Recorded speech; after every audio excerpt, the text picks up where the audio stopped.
तीसरा सूत्र, समय अभी जा रहा है, फिर आपके क्वेश्चन आंसर का समय आया। तीसरा सूत्र, कभी भी सवेरे सोकर उठें तो सबसे पहले पानी पिए। कभी भी सवेरे सोकर उठें तो सबसे पहले पानी पिए, माने दिन की शुरुआत पानी से करें। मैं बता रहा हूं, दिन की शुरुआत पानी से करें, सवेरे उठते ही सबसे पहले पानी पिए। स्वामी रामदेव जी इसी सूत्र को दूसरी भाषा में कहते हैं ऊषा पान करें। ऊषा पान का मतलब ही यह है कि सुबह 4 बजे के आसपास उठना और उठते ही पानी पीना, दांत नहीं साफ करना, मुंह नहीं धोना, कुल्ला नहीं करना, पहले पानी पीना। दांत ही साफ करने हैं तो रात को साफ करके सोए, कुल्ला करना है तो रात को कुल्ला करके सोए, सुबह उठते ही पानी पिए। क्यों पीना है? 2 कारण। पहला कारण है रात भर आप सो गए तो मुंह में लार बन गई, वो इकट्ठी हो गई, दोनों तरफ भरपूर मात्रा में इकट्ठी हो गई। अब आप उठते ही पानी पी लेंगे तो सब अंदर जाएगी, और दांत साफ करने लगेंगे तो ये सब बाहर निकल जाएगी, थूकना पड़ेगा आपको। इसलिए उठते ही दांत साफ नहीं करना, मुंह नहीं धोना, पहले पानी पी लेना, ताकि सब लार अंदर चली जाए। सुबह की लार जो है ना बहुत एल्कलाइन है, बहुत ज्यादा। सुबह की लार का मैंने पीएच निकाला तो 8.4 के आसपास, इतना एल्कलाइन। और ये इतनी मेडिसिनल प्रॉपर्टी वाली है सुबह की लार कि कहीं भी आप इसको अप्लाई करिए, इसके मेडिसिनल रिजल्ट। बहुत लोगों को आज के जमाने में खास खास बीमारियां हैं, जैसे आंखों के नीचे डार्क सर्कल होना। अगर किसी को भी ये बीमारी है तो उनको आप बोलिए सुबह सुबह की लार हाथ में लगा के ऐसे मालिश करना, हल्की हल्की, 3-4 महीने करा दीजिए, डार्क सर्कल निकल जाते। किसी को आंखों में चश्मा है और वो हटाना चाहते हैं तो सुबह की लार को आंखों में लगाइए काजल की तरह से, आपका चश्मा उतर जाए। क्योंकि चश्मा आंख में लगता ही तब है जब आंख के लिक्विड की एसिडिटी बढ़ी हुई है, और ये लार एल्कलाइन है, ये एसिडिटी को ऐसे ही कंट्रोल कर लेता, चश्मा उतार देता। सुबह की लार का और बहुत अच्छा एप्लीकेशन है, शरीर में कहीं चोट लग गई है और वो जल्दी ठीक नहीं हो रही है, आप सुबह की लार उस पर अप्लाई कर दो, ठीक कर देगा। और कई तरह से इसका उपयोग होता है। जैसे किसी को कील मुहासे हो जाए, पिंपल्स हो जाए और बहुत खराब चेहरा हो जाए, उनको कहिए सुबह की लार लगा के मालिश करो, कील मुहासे का दाग भी मिटा देती है। मैंने जले हुए का दाग मिटाया है, समय लगता है 3 साल। एक बार मेरे पास एक पेशेंट आया था जिसको हाथ जल गया था, गर्म दूध से हाथ जल गया था, तो ठीक हो गया लेकिन निशान नहीं मिट रहा था। और वो पेशेंट को जरूरी था कि वो निशान मिटना ही चाहिए। वो पेशेंट एक लड़की थी, उसकी शादी होने वाली थी, तो उसके घर वाले सब परेशान थे कि ससुराल वालों ने देख लिया तो पता नहीं क्या होगा। तो मैंने कहा ऐसी कोई बात नहीं, आप बता दो उनको। उन्होंने कहा नहीं हमें बताना नहीं। तो मैंने कहा सुबह की लार लगा लो, ठीक कर देगा। हाँ ठीक कर देगा। मैंने कहा कर देगा, इसमें मुफ्त का है, कुछ भी खर्चा नहीं, टैक्स फ्री है, कॉस्ट फ्री है, साइड इफेक्ट नहीं है, एक्सपायरी डेट कुछ नहीं है, आप कर लो इसको। तो उसने किया, नियमित रूप से किया। 7 से 8 महीने में जले हुए का सारा निशान मिट गया, स्किन एकदम नॉर्मल हो। आपको कभी देखने में आया है कि जानवरों को जब भी चोट लगती है वो चाटने लगते हैं अपनी चोट को, और चाट के ही ठीक कर लेते हैं? तो जानवरों का भी यही कहानी है जो मनुष्य का है। जानवरों की लार भी एल्कलाइन है, क्षारीय है, और चोट को चाट कर वो ऐसे ही ठीक कर लेते हैं। गाय अपने बच्चे को चाट कर उसकी सारी बीमारी मिटा देती है, मनुष्य भी कर सकता है, बस इसमें थोड़ा सेंसिबल होने की जरूरत है। मैंने बहुत पेशेंट पे इसके एक्सपेरिमेंट किए हैं। एक पेशेंट मेरे पास है, कैंसर का है, उसको कीमोथेरेपी हुआ, तो कीमोथेरेपी में आप जानते हैं बाल सब उड़ गए, लेकिन अभी वो ठीक स्थिति में है। अब उसको बाल वापस लाने हैं, तो मैंने कहा भाई लार लगाओ, तो वो लगा रहा है और धीरे धीरे नए बाल आ रहे हैं। तो सुबह की लार के बारे में मैंने बचपन में सुना था, मेरी दादी बोलती थी कि इसको थूकना नहीं तो पाप पड़ेगा, ऐसा बोलती थी मेरी दादी। अब वो उसको समझ में नहीं है भाई पाप पड़ेगा पुण्य होगा। मेरे अब समझ में आया वो क्यों बोलती थी पाप पड़ेगा, क्योंकि वो मेरे लिए कीमती है।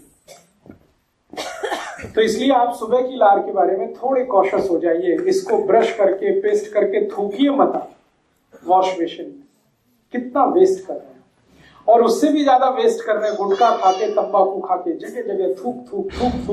तो शहर गंदा कर रहे हैं, शरीर का नुकसान। आपके शरीर में भगवान ने ऐसी व्यवस्था दी है, आप भगवान का धन्यवाद करिए। मेरे पास 2 पेशेंट ऐसे हैं जो कैंसर की लास्ट स्टेज में हैं और उनके बचने की संभावना बिल्कुल ना के बराबर है, क्योंकि उनकी लार ग्रंथियां पूरी तरह से खत्म हो गई हैं। अब उनको चाय भी पिलाओ, दूध भी पिलाओ तो सब बाहर आ जाता, कुछ भी अंदर नहीं जाता, क्योंकि लार ही नहीं है मुंह में। हैं दोनों करोड़पति, तो मुझसे कहते हैं कुछ बता दो कुछ बता दो। तो मैंने कहा अच्छा ऐसा करो, ज्यादा पैसा है आपके पास तो अमेरिका से इंपोर्ट करो। लार का सैशे आता है, अमेरिका में मिलता है। अमेरिका में कुछ कंपनियां हैं जो लार का बिजनेस करती है, वो मनुष्य की ही लार होती है, उसको जैसे शैम्पू का सैशे होता है ना, उसमें भर के बेचती है।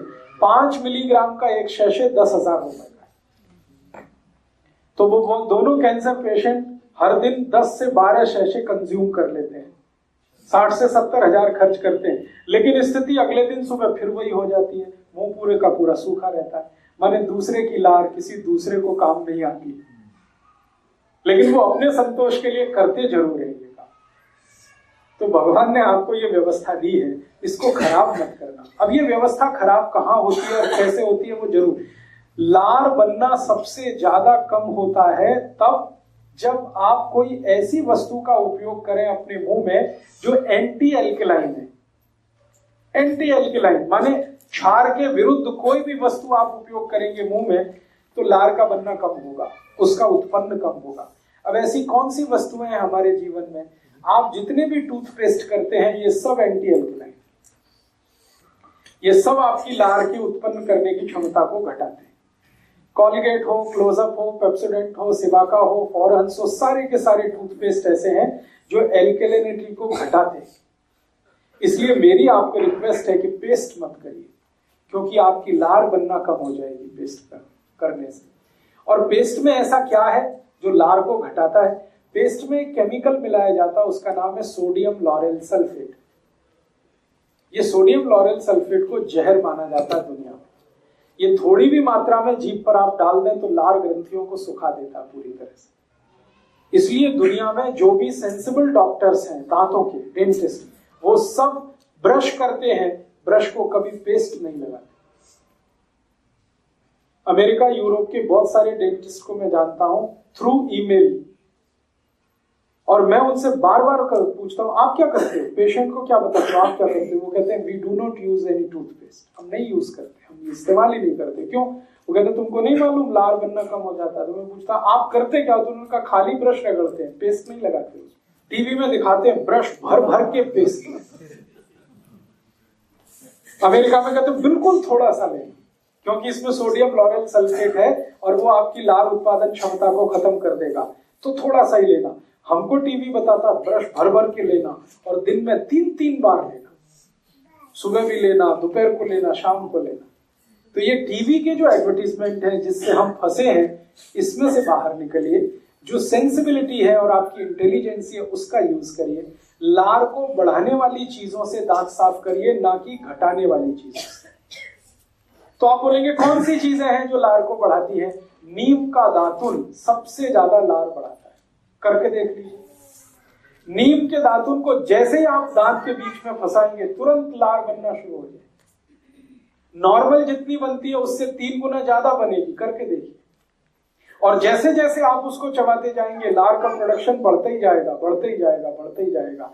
इसलिए बेस्ट क्वालिटी है नीम का दातुन। ऐसे ही बबूल का दातुन, बबूल का दातुन जितना चबाएंगे लार का उत्पादन उतना ही बढ़ेगा। फिर आप बोलेंगे नीम का दातुन चबाते समय लार को क्या करना? पीते रहिए उसको, थूकिए मत। आपको इतनी क्वालिटी है उसमें, एक तो नीम का रस आ गया, ऊपर से लार भी है, दोनों बेस्ट एल्कलाइन प्रोडक्ट है। नीम के दातुन को चबाते हुए जो लार को पी सकते हैं, मैं उनको स्टाम्प पेपर पे लिख के दे सकता हूं जिंदगी में डायबिटीज कभी हो नहीं सकती।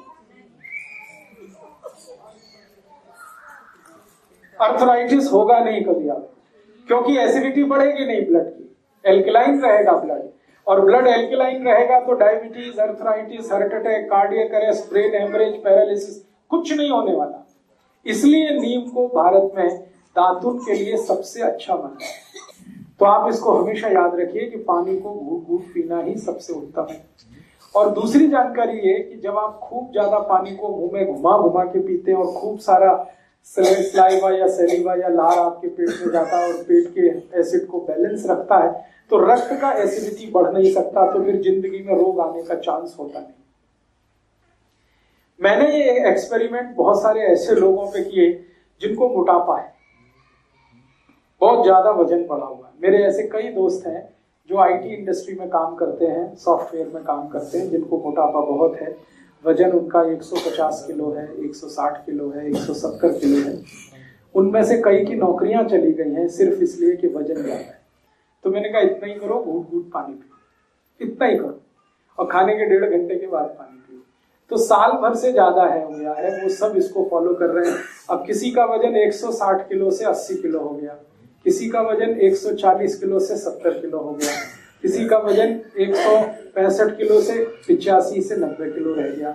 वजन इतना तेजी से घटता है घूट घूट पानी पीने से।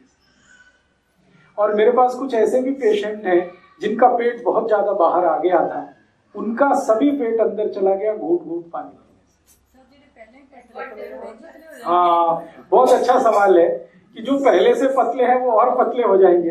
बिल्कुल मत घबराइए, आप जहां हैं वहीं स्थिर हो जाएंगे, उससे ज्यादा पतले नहीं होंगे। लेकिन जो हैवी हैं, मोटे हैं, उनके लिए तो ये इतनी रामबाण औषधि है कि आप घूट घूट पानी पीना शुरू कर दीजिए, साल भर में आपके रिजल्ट आपकी आंखों के। यस, जूस भी घूट घूट पीना है, दूध भी घूट घूट पीना है, काढ़ा भी घूट घूट पीना है, जो भी लिक्विड चीज आप पिएंगे घूट घूट पीना है। जिस चीज में पानी है सबको घूट घूट पीना। अरे जूस की जगह फ्रूट क्यों नहीं खाया जी? जूस की जो है फ्रूट कौन सा खाए? हाँ हाँ, बहुत अच्छा। देखिए, आयुर्वेद में बहुत स्पष्ट कहा गया है, आयुर्वेद में बहुत स्पष्ट कहा गया है कि फल खाना जूस पीने से 100 गुना अच्छा।